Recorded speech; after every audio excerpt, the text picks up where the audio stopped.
Hello everyone, and welcome back to the Fluctus channel.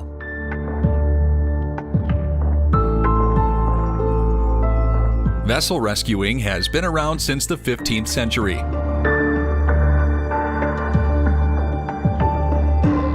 As ships grew bigger and new categories emerged, the U.S. developed smart and tailored methods to rescue crews and billion-dollar ships.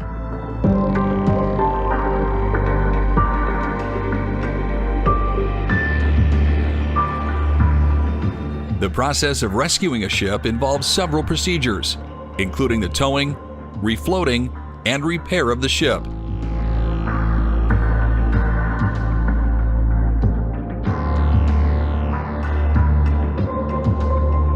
Salvage operations are subject to the no cure, no pay principle established by the Brussels Convention of 1910.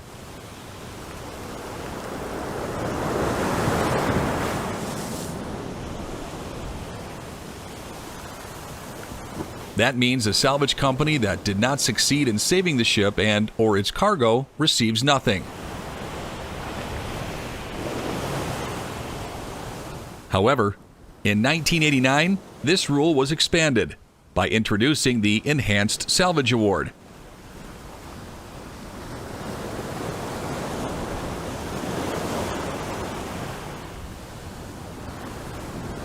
This compensates the salvage companies if appropriate measures to prevent or limit environmental damage were taken.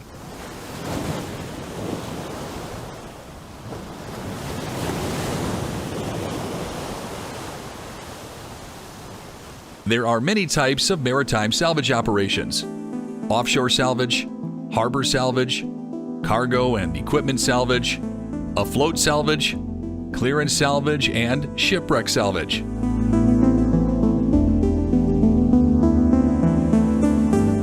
Specifying the type of salvage operation is essential, as each kind involves special equipment and processes.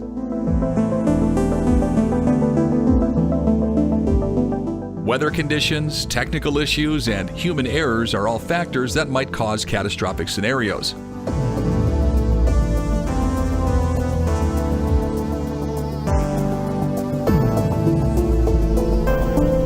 On the 8th of September 2019, a miscalculation of the vessel's stability caused the MV Golden Ray to capsize.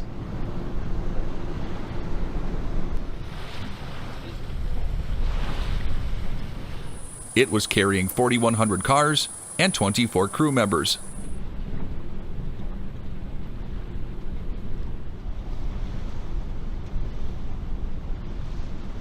The 660-foot-long car carrier overturned while departing the port of Brunswick, en route to the port of Baltimore.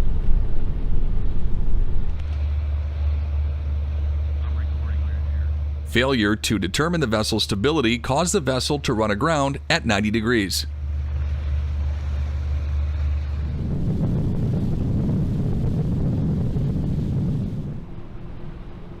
As the portside pilot door and two watertight doors were open, the ship flooded just after it sank. Things got worse when the ship caught fire. Once authorities received the distress call, they put safety as their highest priority.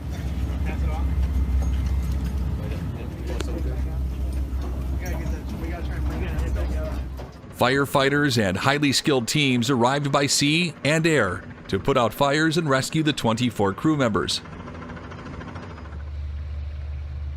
The U.S. Coast Guards deployed an MH-65 Dolphin helicopter, from which air crewmen hoisted Golden Ray crew members one by one.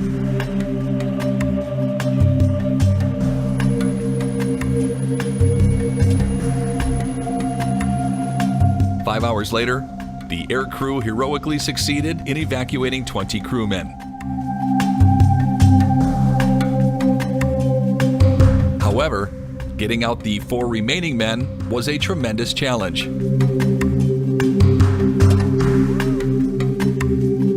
Helped by the tapping noises, rescuers located the crewmen. They drilled a hole in the ship's hull near the propellers. This was done to save the 4 engineers who were stuck in the control room and engine room in a sweltering 150 degrees.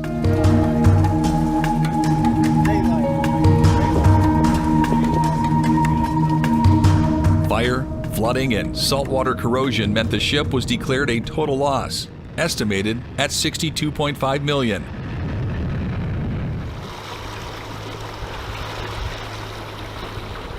And an estimated $142 million worth of cargo was lost.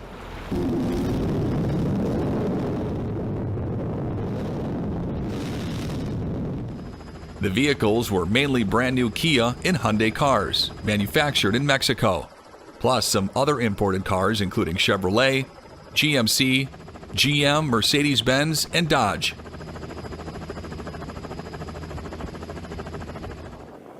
The salvage plan consisted of removing the wreckage by cutting it into 8 giant pieces weighing up to 4,500 tons each.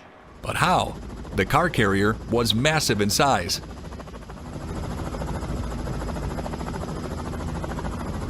The solution? The Versabar VB-10000, the largest heavy lift vessel ever built in the U.S.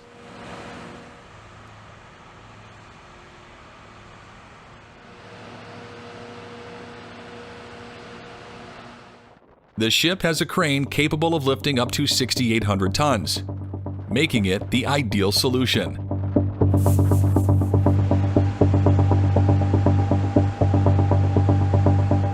Before dismantling the vessel, the salvage company emptied the ship's 24 fuel tanks, about 250,000 gallons of fuel. The autoliner was cut using a gigantic diamond cutting chain suspended from the VB-10000. After pulling it from the water, the crane put each section on a barge, which took them to shore for scrapping.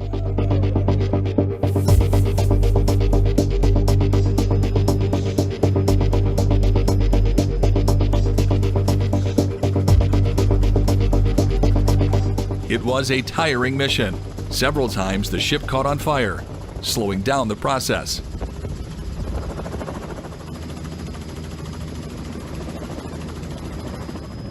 Environmental concerns increased the complexity of the operation as well.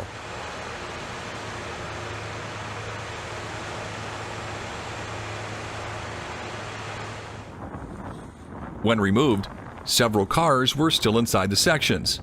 Thus, a weight shedding operation was taken sequentially.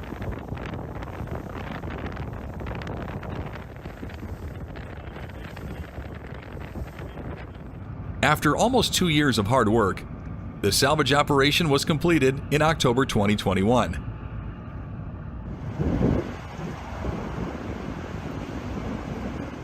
Authorities arguably declared the MV Golden Ray wreck removal the largest in U.S. history.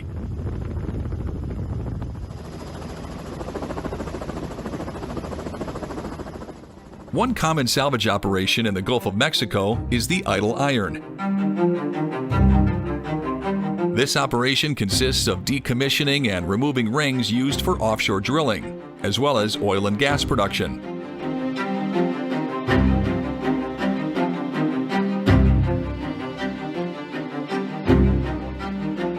Usually, these superstructures need to be dismantled and removed to reclaim the site, minimize environmental hazards, and suppress any safety risks that might occur.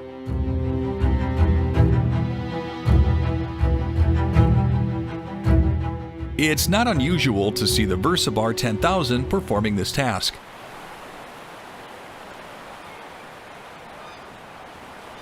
Besides its powerful cutting chain, the heavy lift vessel has tremendous lifting power.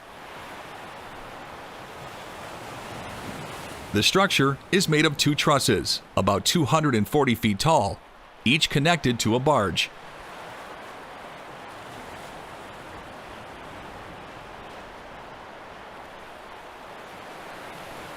The barges are nearly 300 feet long and 72 feet wide, with an engine capable of 4,000 horsepower each.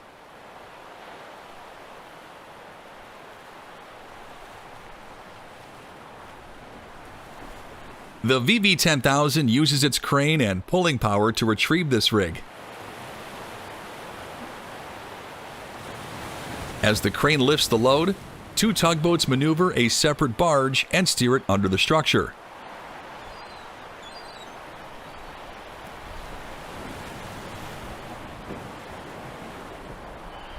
There are 160 feet of clearance between the two barge holes for this barge.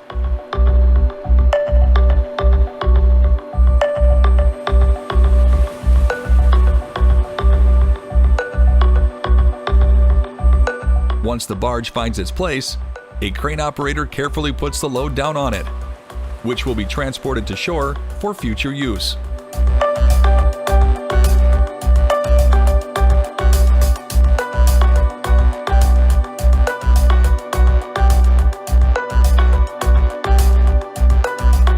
In 2011, this unique vessel succeeded in reclaiming a 2,600-ton topside rig and pulled a 9,000-ton jacket to a reef site.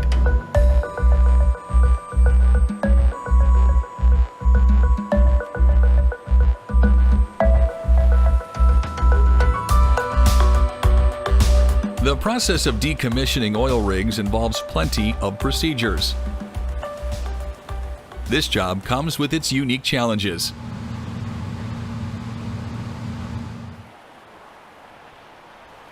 The rigs are often located in the middle of the sea, where weather conditions are not really friendly.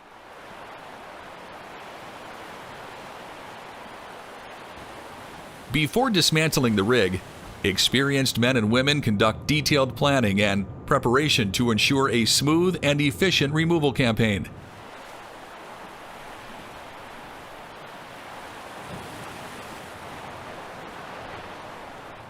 In addition to their engineering skills, the team has an excellent collaborative attitude.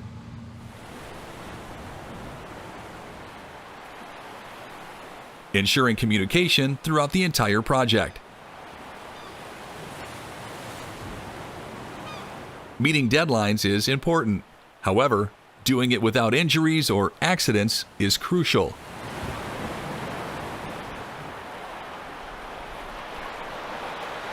Thus, safety equipment is used and members are also well trained in safety procedures just in case of emergencies.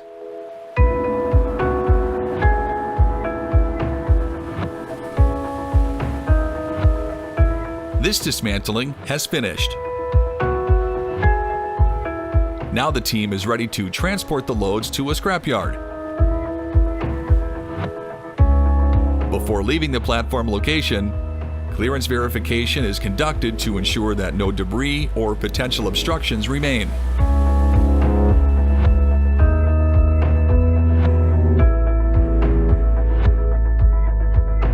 Actually, scrapping is not the only solution for recycling these abandoned rigs. The United States often uses these platforms to develop artificial reefs. This practice is known as rigs to reefs.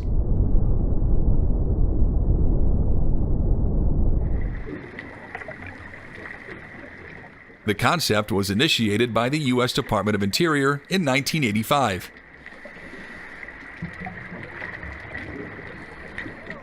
The first rig to reef was created from the jacket of High Island A298. Since then, hundreds of structures have been converted into reefs, especially in the Gulf of Mexico, where oil production platforms are concentrated.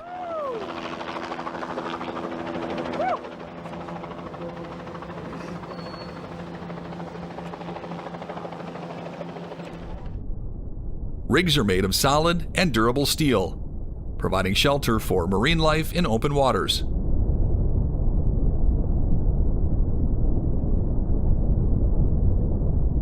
This increases ocean fisheries and enhances marine habitat.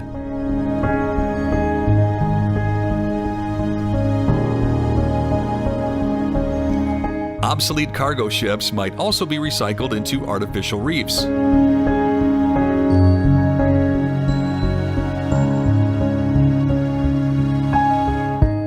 The Kraken, a 370-foot-long cargo ship, now serves as home to thousands of fish species.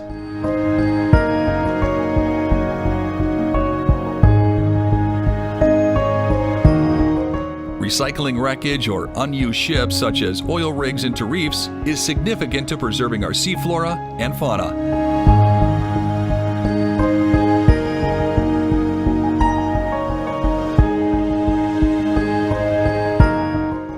That's the end of this video. I hope you enjoyed it. Make sure to subscribe to this channel so you don't miss any of our new content.